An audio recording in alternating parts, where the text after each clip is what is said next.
পুরী ভ্রমণ গাইডের প্রথম পর্বে আমরা জেনেছি আপনি কিভাবে পুরী আসবেন ও পুরীর কোথায় স্টে করবেন। সেই ভিডিওর লিংক নিচে ডেসক্রিপশন বক্স ও উপরে আই বাটনে পেয়ে যাবেন। আজকের ভিডিওতে আমরা জানবো আপনি পুরীতে কতদিন থাকবেন, পুরীর কোন কোন স্থান ভিজিট করবেন ও কিভাবে করবেন, জগন্নাথ ধাম কিভাবে দর্শন করবেন, পুরীতে কোথায় খাবেন, কোথায় শপিং করবেন ও সবশেষে জেনে নেব পুরী ভ্রমণের খরচ কত। চলুন তাহলে ভিডিওর মূল বিষয়ে প্রবেশ করা যাক।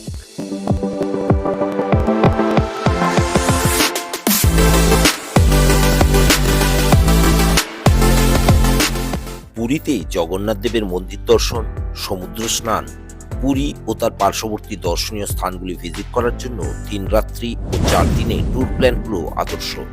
তবে আপনি আপনার রিকোয়ারমেন্ট অনুযায়ী এটা কম বেশি করতে পারেন। ভিডিওর পরবর্তী অংশে আমরা অবশ্যই জানব কিভাবে আপনি 3 রাত্রি ও 4 দিনে পুরী ভ্রমণ সম্পন্ন করবেন। তাই ভিডিওটি শেষ পর্যন্ত দেখার অনুরোধ রইল। পুরী ভ্রমণকালে আপনি কি করবেন বা কোন কোন স্থান ঘুরে দেখবেন, চলুন এখন জেনে নেওয়া যাক। পর্যটকরা, মূলত বাঙালি পর্যটকেরা পুরী আসেন হিন্দুদের 4 ধামের এক ধাম জগন্নাথ মন্দির দর্শন করতে ও সমুদ্র স্নানের মজা নিতে। এছাড়াও আপনি এখানে ঘুরে দেখবেন কিছু স্থানীয় ও কিছু দূরবর্তী বিখ্যাত দর্শনীয় স্থান। লোকাল স্পটগুলির মধ্যে উল্লেখযোগ্য হল বিপত্তারিণী চণ্ডীবাড়ি, শ্রী গৌরবিহার আশ্রম বা গুপ্ত বৃন্দাবন, শ্রী শ্রী ওঙ্কারেশ্বর শিব মন্দির, নরেন্দ্র পুষ্করিণী ও জগন্নাথ দেবের পিসির বাড়ি, কুলদানন্দ ব্রহ্মচারী মন্দির বা আশ্রম, জটিয়া বাবার সমাধি আশ্রম, শ্রী গুন্ডিচা মন্দির বা জগন্নাথ দেবের মাসির বাড়ি এবং বুদ্ধ মন্দির।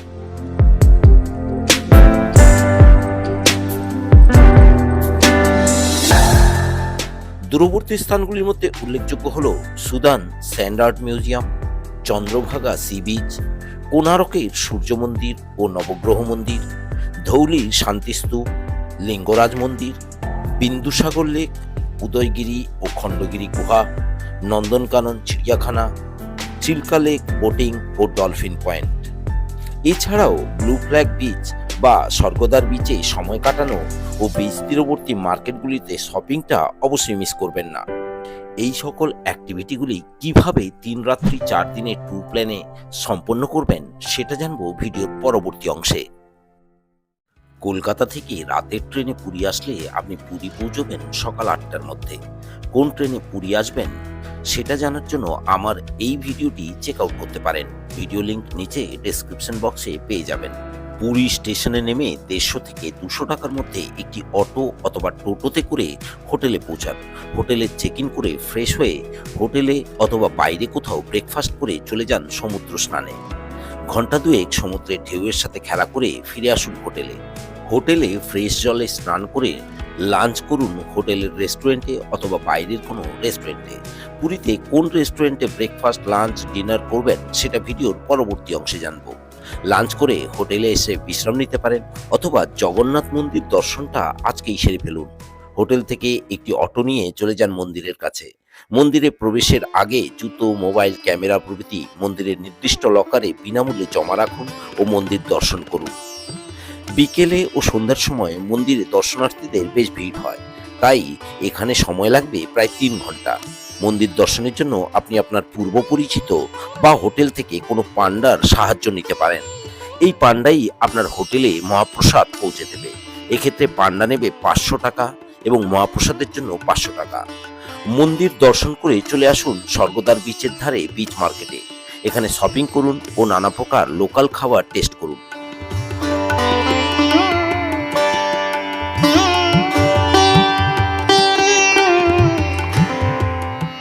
রাতে ডিনার হোটেলে অথবা বাইরে কোথাও করে হোটেলের রুমে ফিরে আসুন। প্রসঙ্গত বলে রাখা ভালো, দ্বিতীয় দিন ও তৃতীয় দিন আপনি যদি ওটিটিসির বাসে বিভিন্ন দর্শনীয় স্থানগুলি ঘুরে দেখতে চান তাহলে দ্বিতীয় দিনের বাসের সিট বুকিংটা আজকেই করে রাখবেন। স্বর্গদ্বার বিচের খুব কাছেই ওটিটিসির বুকিং কাউন্টার রয়েছে। এছাড়া অনলাইনে www.bookodisha.com এর ওয়েবসাইটে গিয়েও আপনি বাসের বুকিং করতে পারবেন। পুরী ভুবনেশ্বরের সাইট সিইং এর জন্য এসি ভলভো বাসের জনপ্রতি ভাড়া পড়ে 595 টাকা এবং চিল্কা লেক বোটিং ও সাইট সিইং এর জন্য জনপ্রতি ভাড়া পড়বে 680 টাকা। আপনি যদি রিজার্ভ কারে এটা করতে চান তাহলে হোটেলের ট্রাভেল ডেস্কে বলে গাড়ি বুক করে নিতে পারেন। 5 সিটার গাড়ির ভাড়া পড়ে 3000 টাকা এবং 7 সিটারের ভাড়া পড়বে 4500 টাকা।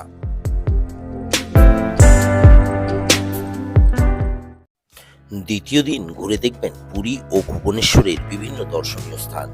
এই সকল স্থানগুলি ভালোভাবে ঘুরে দেখার জন্য সকাল 7টা থেকে 8টার মধ্যে বেরিয়ে পড়ুন, নাহলে সব স্থান কভার করতে পারবেন না।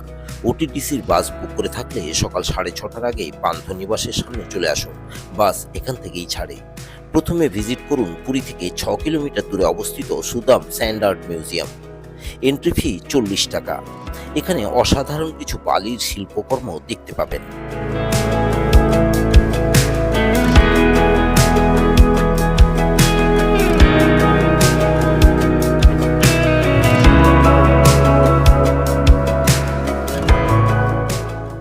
এখানকার ক্যান্টিনে ব্রেকফাস্টটাও করে নিতে পারেন।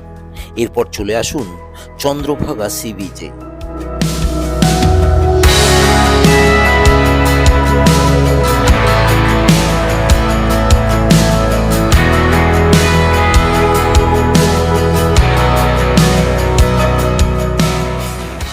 এখানে মিনিট 15 বিচের ধারে কাটিয়ে চলে যান এখান থেকে 3.5 কিলোমিটার দূরে অবস্থিত কোনার্ক সান টেম্পল, যার এন্ট্রি ফি 40 টাকা।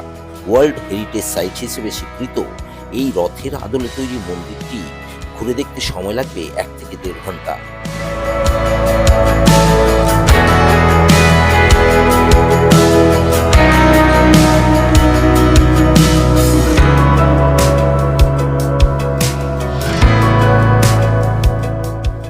মন্দিরের বাইরে বেরিয়ে দর্শন করে নিতে পারেন নবগ্রহ মন্দির। এরপর এখান থেকে সোজা চলে আসুন ধৌলি শান্তি স্তূপ, শান্তির প্রতীক। এই স্তূপটি দেখার পাশাপাশি দর্শন করে নিন এর পাশেই প্রতিষ্ঠিত ধবলগিরি মাতা মন্দির ও প্রাচীন শিব মন্দির।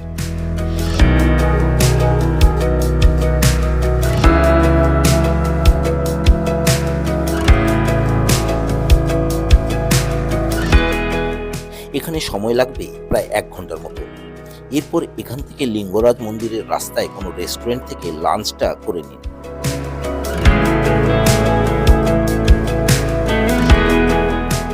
লাঞ্চ করে চলে আসুন লিঙ্গরাজ টেম্পল। মন্দিরের বাইরে জুতো, চামড়ার জিনিস, ইলেকট্রনিক গুডস প্রভৃতি জমা রেখে মন্দির দর্শন করুন। এরপর মন্দিরের পাশেই অবস্থিত বিন্দুসাগর লেকে কিছু সময় কাটিয়ে চলে যান এখান থেকে 8 কিলোমিটার দূরে অবস্থিত উদয়গিরি ও খণ্ডগিরি গুহা। প্রবেশ মূল্য জনপ্রতি 25 টাকা। প্রথমে উদয়গিরির গুহাগুলি দেখে তারপর যান খণ্ডগিরি।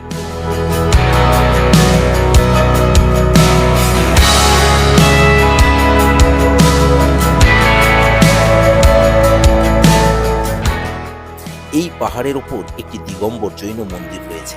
মন্দির দর্শন ও পাহাড়ের ওপর থেকে ভুবনেশ্বর শহরের অসাধারণ ভিউ দেখে গাড়িতে ফিরে আসুন।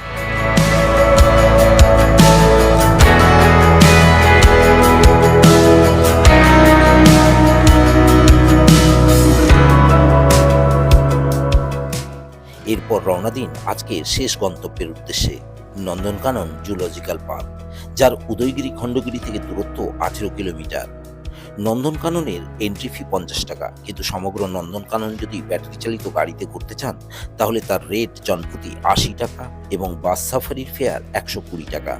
তবে মনে রাখবেন 4টার পর বাস সাফারি বন্ধ হয়ে যায়। প্রসঙ্গত বলে রাখি, সোমবার নন্দনকানন বন্ধ থাকে।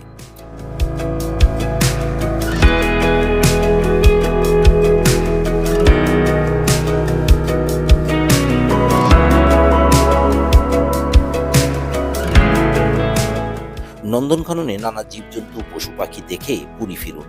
পৌঁছতে রাত হয়ে যাবে, তাই আজ ডিনার করে ঘুমিয়ে পড়ুন।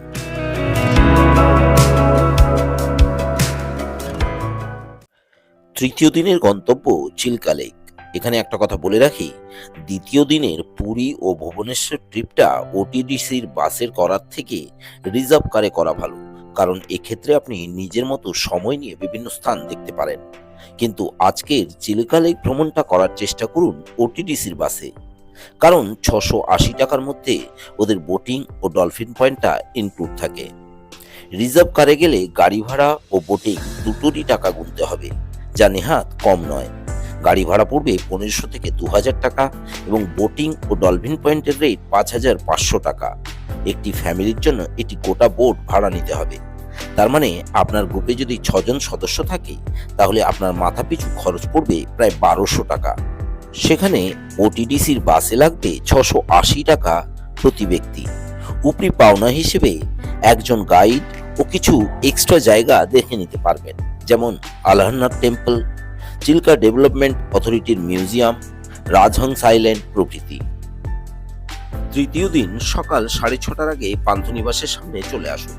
নির্দিষ্ট বাসে চিল্কার উদ্দেশ্যে রওনা দিন। ব্রেকফাস্ট না করে বেরিয়ে থাকলে চিন্তা করার কোনো দরকার নেই। বাস ব্রেকফাস্ট ও ওয়াশরুম ব্যবহারের জন্য এক জায়গায় ব্রেক দেবে। এখানে ব্রেকফাস্ট করে নিন। এরপর বাস দাঁড়াবে আলারনাথ মন্দিরের কাছে। মন্দির দর্শন করে বাস একটু এগোলেই রাস্তার ডান দিকে দূরে চিল্কা লেক দেখতে পাবেন। এরপর বাস দাঁড়াবে কোনো একটি রেস্টুরেন্টের সামনে, যেখানে দুপুরে লাঞ্চের অ্যাডভান্স অর্ডারটা দিয়ে যাবেন। বোটিং করে ফেরার পথে লাঞ্চ করবেন। বাসের পর চিল্কা সাদাপাড়া বোটিং হাউসের পার্কিংয়ে নামিয়ে দেবে। এখান থেকে একটু হেঁটে পৌঁছে যান বোটিং পয়েন্টে। ওটিডিসির পেট্রোল চালিত বোটে বোটিং করে পৌঁছে যান ডলফিন পয়েন্টে।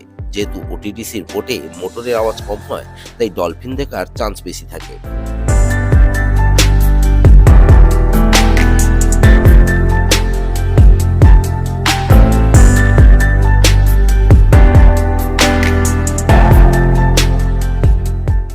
ডলফিন থেকে বোট আপনাদের নিয়ে যাবে রাজহংস আইল্যান্ডে।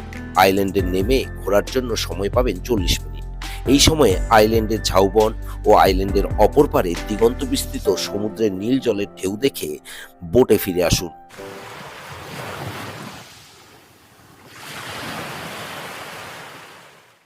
বোটিং কমপ্লিট করে ঘুরে দেখুন চিল্কা ডেভেলপমেন্ট অথরিটির মিউজিয়াম। মিউজিয়াম দেখার পর হাতে সময় থাকলে 10 টাকা এন্ট্রি ফি দিয়ে ঘুরে দেখতে পারেন চিল্কা ইকো পার্ক, যেখানে দেখতে পাবেন 2007 সালে মৃত অবস্থায় পাওয়া একটি বিশালকায় ব্লু হোয়েলের স্কেলিটন। এরপর বাসে করে চলে আসুন লাঞ্চের জন্য মশলা বাইটস রেস্টুরেন্টে। লাঞ্চ করে ফিরুন পুরী। মোটামুটি বিকেল 4টা থেকে 4:30টার মধ্যে বাস আপনাকে পান্থনিবাসের সামনে নামিয়ে দেবে। এরপর হোটেলে কিছুক্ষণ বিশ্রাম নিয়ে সন্ধ্যের আগে ঘুরে দেখতে পারেন স্বর্গদ্বারের বিচ মার্কেট ও লোকাল মার্কেট। প্রিয়জনদের পুরীর স্মারক হিসেবে কিছু উপহার দেওয়ার জন্য ও কটকি কাপড় চোপড় কেনাকাটা আজকেই করে নিন।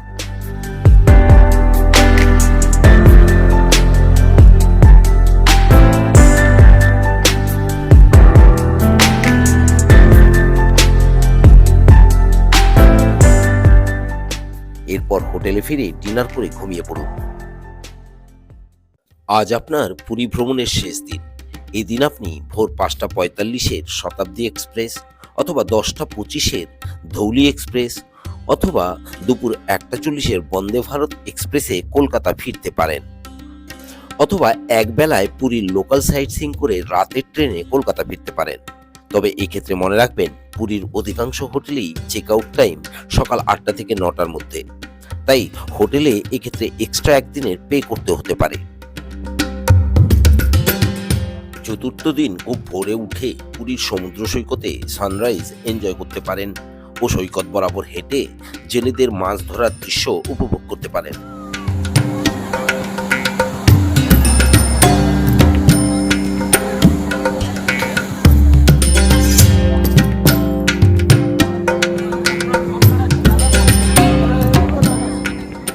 এরপর হোটেলে ফিরে ব্রেকফাস্ট করে পুরীর লোকাল সাইট সিইং এর জন্য বেরিয়ে পড়ুন। একটি অটো অথবা ম্যাজিক গাড়ি ভাড়া করে বিভিন্ন স্থান ঘুরে দেখুন। অটোতে 3-4 ঘন্টার জন্য 800 টাকা ভাড়া নেবে, ম্যাজিক গাড়ি নেবে 1000 টাকা। প্রথমে ভিজিট করুন Bipattarini Chandibari. New marine drive রোডের ওপরে সমুদ্রের ধারেই অবস্থিত এই ধর্মীয় স্থানটিতে মাতা বিপত্তারিণী চণ্ডীর সাথে শ্রী শ্রী জগন্নাথ দেবের সহাবস্থান লক্ষ্য করা যায়। এরপর একে একে ভিজিট করুন শ্রী গৌরবিহার আশ্রম বা গুপ্ত বৃন্দাবন, যেখানে রয়েছে বহু হিন্দু দেবদেবীর মূর্তি।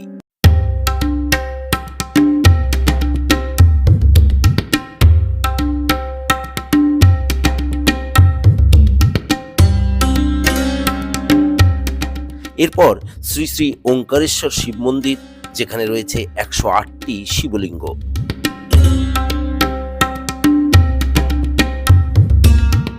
নরেন্দ্র পুষ্করিণী, যার 16টি ঘাট রয়েছে ও মাঝে একটি মন্দির। এই স্থানটি জগন্নাথ দেবের পিসির বাড়ি নামেও পরিচিত। এরপর ভিজিট করুন ব্রাহ্ম সমাজের আচার্য শ্রী বিজয় কৃষ্ণ গোস্বামীর আশ্রম, যা জটিয়া বাবার আশ্রম নামে পরিচিত।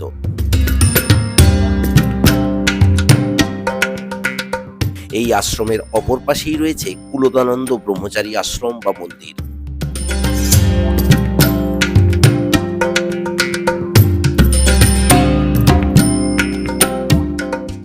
এই দুটি আশ্রম ভিজিট করে চলে আসুন শ্রী গুন্ডিচা মন্দির, যা জগন্নাথ দেবের মাসির বাড়ি নামে অধিক জনপ্রিয়।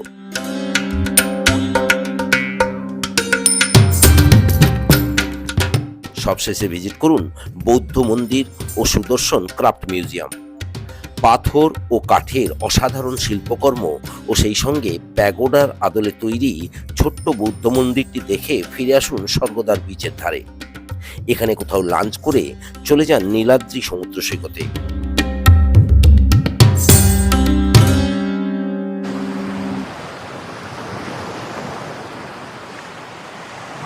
এখানকার স্বচ্ছ সুন্দর সৈকতে কিছু সময় কাটিয়ে ফিরে আসুন হোটেলে।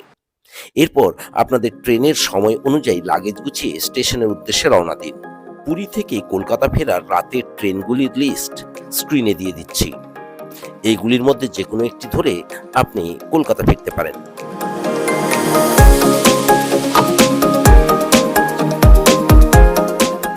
ভিডিওটিকে আর দীর্ঘায়িত না করে বাকি তথ্য, অর্থাৎ খাবারের জন্য ভালো রেস্টুরেন্টের সন্ধান ও পুরী ভ্রমণের জনপ্রতি খরচের হিসেব, এই সকল তথ্য জানব পরবর্তী ভিডিওতে।